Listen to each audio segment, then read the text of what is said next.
This is the golden age of Overwatch 2. There is no doubt in my mind that the game right now is in the best state it has been in since the game literally launched.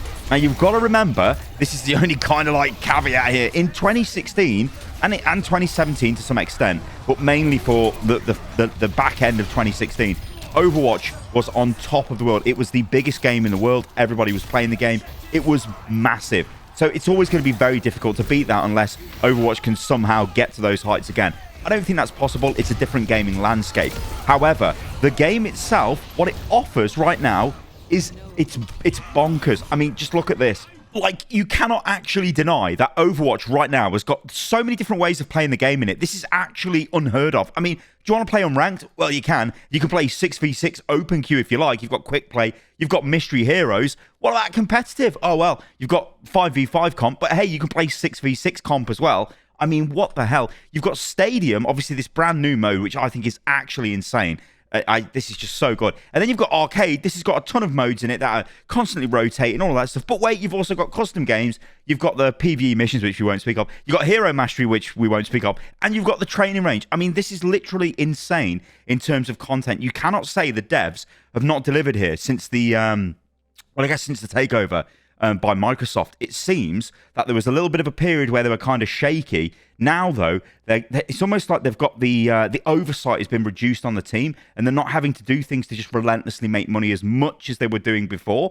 And this, I think, is great. It's almost like the golden age, it feels like, of Overwatch. So Stadium, it's just shit hot. I've got no other way of explaining this. It feels like it is targeting me.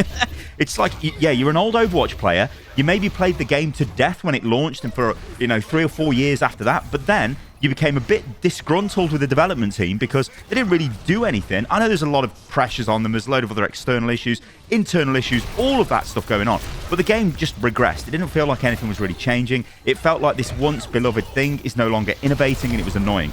This, though, is like, okay, it feels like it's straight up targeted me. It's looking at me and it's going, look at this. It's a completely new way of playing the game. It's familiar, but it's familiar enough that you can actually keep playing the game. And you can, I mean, literally, I could just sit here and wax lyrical about this Stadium mode, because originally I thought this is not going to be that great, right? I thought this just seems like a low-effort way of trying to repurpose bits and pieces they built for PvE, which didn't work. It's not, though. It is fundamentally its own game mode, and I just think it's incredible. Anyway, enough of this, because I could just talk about this forever. But what we're going to do here is take a look at this roadmap. Actually, before we do, let me know in the comments below, has this brought you back to Overwatch, or do you think Stadium's not that great? Do you think I'm just talking absolute shit? I don't know. But to me, I'm really enjoying this. Like, when I'm loading my computer up, I'll be honest with you guys right now, the games that I'm playing, right, I've got Marvel Rivals, I've got Mecha Bellum, I've got Oblivion Remastered, I've got the Marathon Alpha, I've got Arc Raiders, and I've got Overwatch Stadium. And I'm playing Overwatch Stadium first. It's been a long time since I've opened Overwatch first out of any of the games that I'm playing. You let me know in the comments below if you are playing Stadium. Ooh. Okay, this is the roadmap. Now, this was dropped by Overwatch the other day, and it contains quite a lot of information. So you've got Season 16, 17, 18, and then Season 19 and beyond. Now, remember, the seasons are quite long in Overwatch, so this is like literally a year's worth of content. We can see here. So in Season 16, Freya is being added as a playable hero. What this also doesn't include is all of the balance changes that they've already been adding to Stadium. I mean, they made a balance update the other day. They made an update, which seems like a few days before that. They seem to be doing very rapid balance changes. And I believe, I don't know where I've seen this, but I'm sure I've seen it. Just take my word for it. That it's geared up for fast iteration when it comes to balance changes, this mode is. So they are looking to change it really fast. Because obviously, if something is really broken, like a stupid build, it's completely OP, then they need to come in and sort of fix it. Recently, that happened with the Baby D.Va build, which is kind of ironic, because it was like the only viable D.Va build. And in some ways, you can say Reinhardt's only viable build is the one you're seeing me play in the video, which is like just the stupid Fire Strike build. But whatever. Anyway, Freya is being added in Season 16. I mean, that's fine. I'm not really too hyped about that. I think, again, one of the issues with Stadium is if your heroes are in Stadium that you play, you have a great time. But if they're not, you don't really have a great time. You know what I mean? Like, for me, it was fine. Zarya and Reinhardt are in. I think they're my most played heroes over my entire Overwatch history. So I'm like, yeah, I just fit straight into it and play it. Then moving on to Season 17, Junkrat, Sigma, and Zen are going to be added. Now, Junkrat is probably going to be quite interesting in this mode. You can imagine things like multi-rip tire, Like, I don't know, turning his primary fire into some sort of insane bouncing multi-ball bomb or something. It's just going to be insane. There's so much you can do with Junkrat. I just can't wait to see that. Zen and Sig are going to be interesting to see as well. But it's nice to see that they're adding 3 heroes in Season 17, because that seems bonkers. Esperanza Push is going to be added to the map pool, and Samoa Control. Unranked crossplay is being looked at and is going to be added, I do believe. Share and save your builds, which I think is going to be really good, because again, when you look at MOBA games, if you look at Deadlock already facilitates this, and it's in its well, it's not really a closed alpha, because anyone can get an invite to Deadlock if they wanted it. I'm sure they can. Although, interestingly, Deadlock has got an even like fancier alpha version, which is like restricted access and has got different builds of the game in it. But whatever, I digress, right? But share and save your builds. I think this is going to be great, because it's going to allow you to well, like, show your builds and go, hey, look, I've built this, I've built that. I think what we'll probably see, and I'd probably bet money on this, they're probably working on this already. They'll look at popular streamers and they'll get them to make builds, and then they'll slap them into Stadium. So, you know, those example builds, they'll be like, you know, if you want whatever streamer's build, or this streamer's build, or that streamer's build, I think they'll do stuff like that. And if they don't, then do it, because that's probably a good idea. Anyway, new All-Star rewards, custom games, which will be good, because you can't play any of this in custom games at the moment. The reason why custom games would be good is if you want to develop any kind of competitive scene for this, then you need custom games, because you need to be able to play it in a scrim. But even just beyond that, you can just mess about and do all kinds of crazy stuff. Yeah, they say more example builds. Like I said, I'm pretty sure they'll do stuff with streamers. Then moving on to Season 18. So Sojourn, Winston, and Brig get added.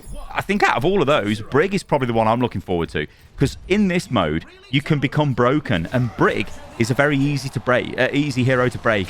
So breaking her when everybody else is broken is probably going to make a very fun playstyle. I do remember the video I made when Brig launched. Was Brig 2018? She came out? I think she was. Maybe she was 2017, actually. Whenever she came out, I made a video, and I was like, this hero is insane, because she was like in a crazy OP state back then.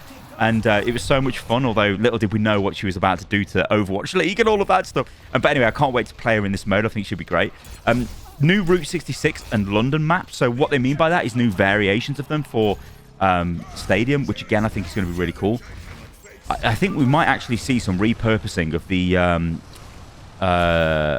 London version of the PvE mission thing, the replayable PvE thing they had. I can't even remember what that was.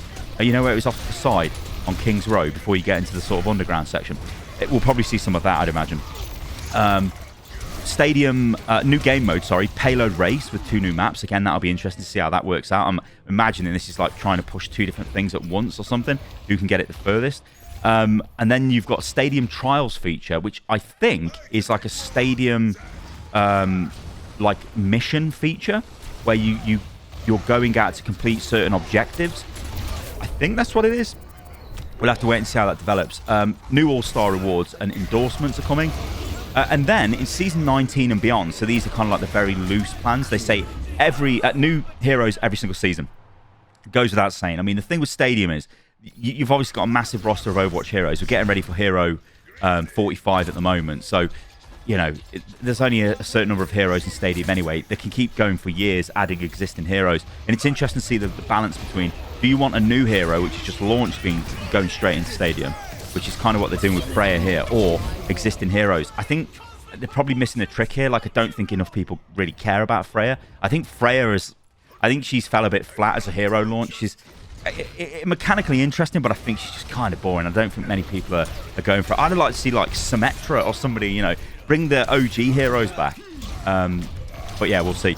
Anyway, draft mode feature is coming, which I like hero drafts, hero selecting, picks and bans, probably of that kind of description. We'd be looking out for that. Consumables, which I think will be really interesting, because I've actually found myself when I'm playing Stadium thinking, we've just lost the team fight. Like, think of it this way, right? So when you've got the flow is you obviously build your items or pick an ability if it's an ability selection round. Then the round begins. You take the first fight. Maybe you get absolutely annihilated in the first fight, and you're like, oh my god. Then you respawn.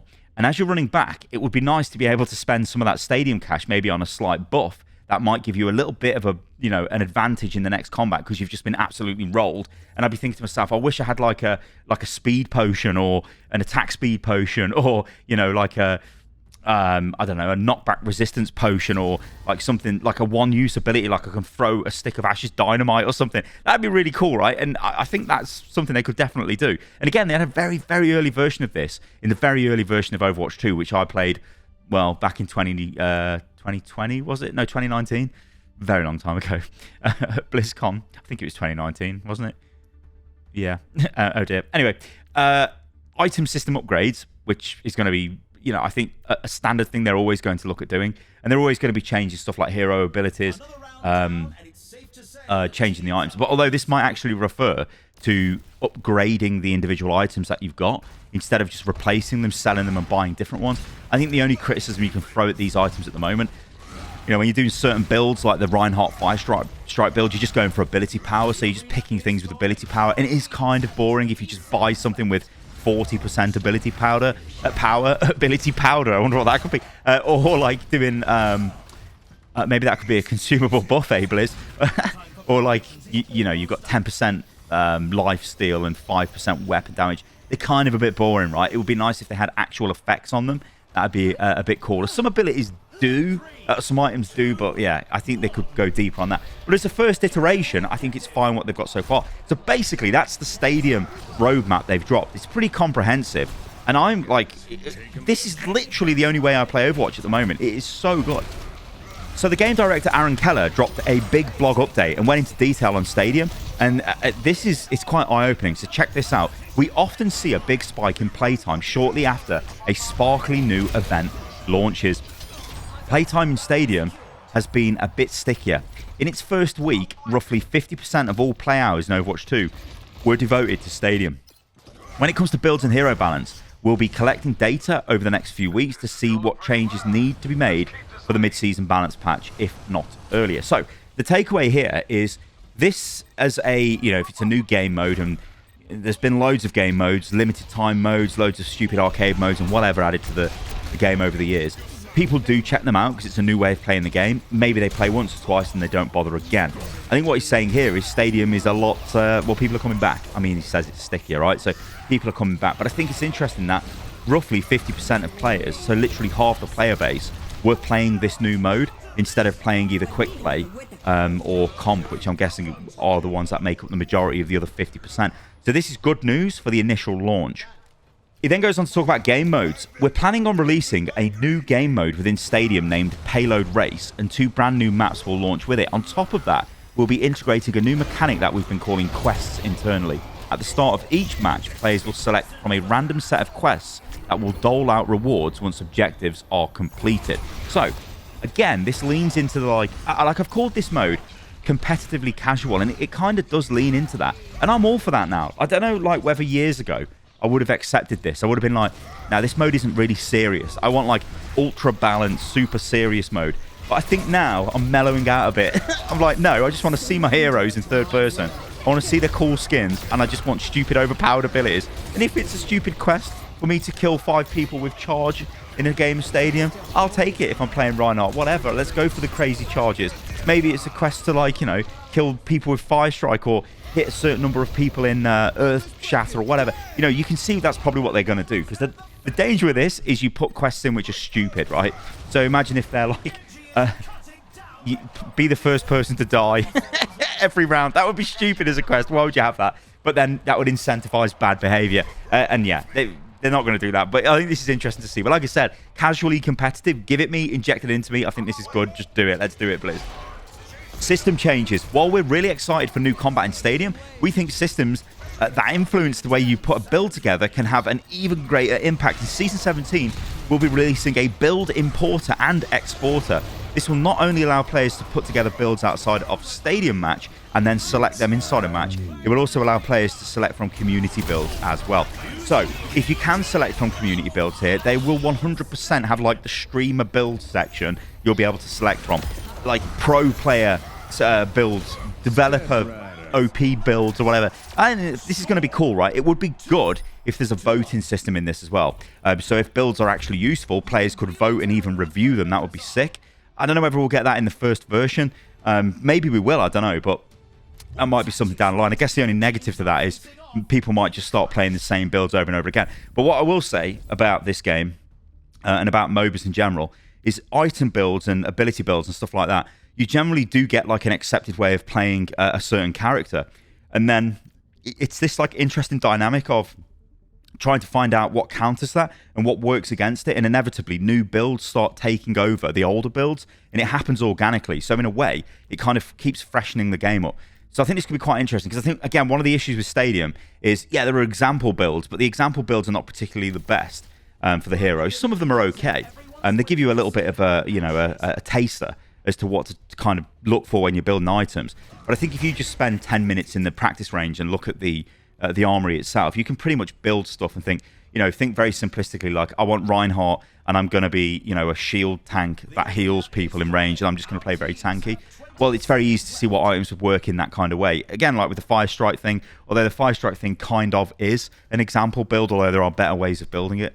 But still, it's interesting, right? All of this is great. This is one of the things which attracted me to this mode. It lets you think on a per round basis. And also, what it lets you do is you can think like, maybe if like raw mechanics are out of the window, you can kind of bridge that gap with using game sense.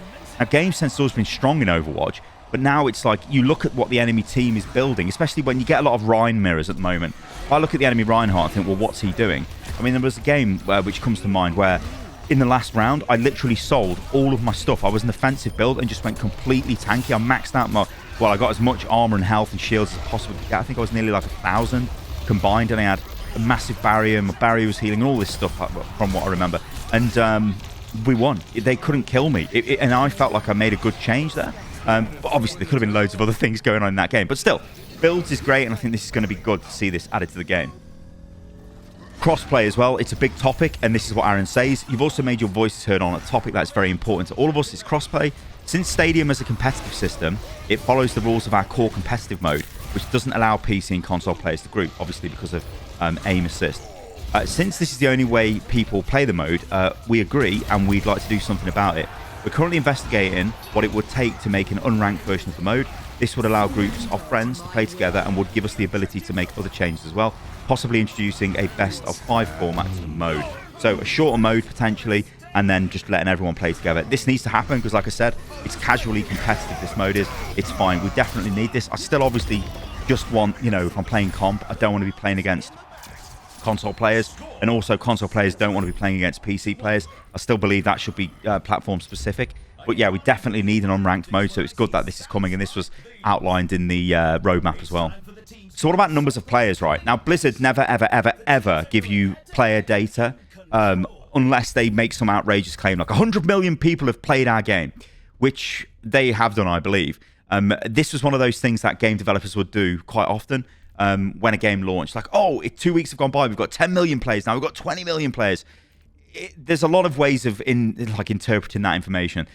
Things like somebody's literally installed the game, opened it, they count as a player, then they quit the game down and have not even tried it. They probably count that as a player. I'd imagine that even more sinister things were going on back in the day at Activision Blizzard, whereas if you just literally looked at Battle.net, you were classed as a player. It's like, yeah, it's playing Overwatch. No, I'm not. But anyway, they've dropped some stats here, and they say, with 7.8 million hours and 2.3 million matches played, Stadium's launch week was truly heroic. And then they say, we're not stopping here. Check out some of the future updates coming to Stadium, like new heroes maps, and they show the roadmap off. But what's interesting here is, they're saying there in the launch week, there were 2.3 million matches played of this mode. Aaron tells us in the blog post that this equates to 50% of the matches played. So that would mean you're looking at like 4.6 million matches played in a week of Overwatch. But, well, that's kind of like a loose calculation because there's a lot going on there. But let's just take that as like a ballpark figure. You can then kind of work out from that how many people are playing Overwatch on a monthly basis, and you can start breaking it down, like, how many games would be 5v5, how many would be 6v6, work out the numbers. It's interesting, right? There is a way of getting, I'm not saying it'd be accurate, but there is a way of getting some sort of player statistic there, and I don't think Blizzard have ever given away that kind of detail before, so I just thought that was an interesting sort of thing to bring up. So yeah, look, this is the golden era of Overwatch. You know what I think about this game, right? I am extremely well documented my complete distaste of what they did to Overwatch 2 when it launched. There was some bits and pieces which were fine. There was a lot which was not great. There was a lot of removal of content. there was a lot of horrendous monetization, which, you know, I'm not going to let them off the rack for monetization. It still is like all this game does is constant anime crossover events with very expensive skins. They're playing on your nostalgia. They want you to spend money on the skins, and you're spending a lot if you keep buying these skins. They do relentless amounts of skin drops. The skins are good quality, you know, we've got to give them that. But they do loads of that stuff. That's the way the game's being funded. Now, the thing for me is you can always say, like, oh, you don't have to buy this stuff, right? You can just be, whatever, I'll play the game, I don't want to buy it. But the game is a business, and the game needs to make money. And I've got no qualms about that. That's fine. But what I didn't like is when the game was incentivizing going down the path of doing, like, you know, they still do this anyway, but skin recolors and adding tons of different currencies and just like making it frustrating. I always used to say it was monetization through frustration. It was loads of FOMO. The old lead production guy was like big into FOMO and Overwatch, and it was just like, what the hell is all this about? You know, it was crap. But if you give players new ways of playing the game that actually delight the players, give them player agency and player choice, that isn't like a fucking skin recolor, you know what I mean, or a different type of currency to buy. They want choice in the game, and we've got that in Stadium. You've got items, you've got builds, you feel like you're very engaged with the game again. It's really good, and I think this is a really good sign for Overwatch, and I want to see what happens to the game now over the next couple of years. Because I think, for me, and I know for a lot of you guys watching this video, especially if you've been watching my videos since the early days of Overwatch, we've been through this a lot. It's like we've been through the trenches, we've seen a lot of changes to Overwatch, and it does feel now it is starting to find its footing again, and everything seems to be coming together, and it's going to be great to see where the devs can go. And it also honestly does feel like the devs have got a weight lifted off their shoulders, and they're no longer constrained by whether it was financial metrics they had to relentlessly hit for every quarter. And they only really based that on the fact that Activision Blizzard, Overwatch was a fairly big part of its entire business, whereas within Microsoft, you know, Satya Nadella, the CEO of Microsoft, could probably just not, he's probably not, you don't even know what Overwatch is. You know what I mean? It's like that small, they don't even know. You know what I mean? In their grand scheme of things. All right, guys, let me know what you think about this in the comments below. I definitely want to know what you think about Stadium. I really think this has reinvigorated the game. And I really think the guys who have developed this and are working on it and are leading this are absolutely killing it. Like, they are doing so well. All right, guys, thanks for watching today's video. I hope you enjoyed that. Let me know what you think in the comments below. I've been Stylosa, and I'll catch you on the next one. See you soon.